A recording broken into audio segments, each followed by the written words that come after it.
এটা কি ওই গরুর মা? গরু কি আপনাদের বাসায় গেছিল? মায়ের কাছে গেছিল। তার মার কাছে গেছিল, ওই গরুর মার কাছে গেছিল ওর মা। এটা তখন আসে না, ওই মায়ের সঙ্গে খাচ্ছিল, খাওয়ার সময় বিক্রি করছি, তারপরে আজকে নিয়ে আসার চেষ্টা করছি, কিন্তু একা একা আসে না।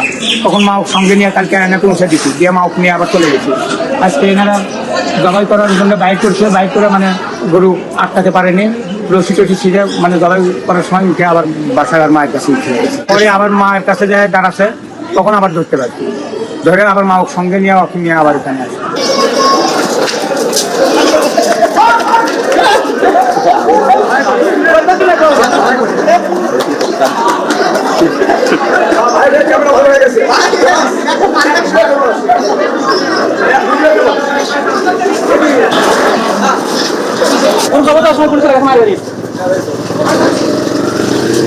মাও সবাই আসছে।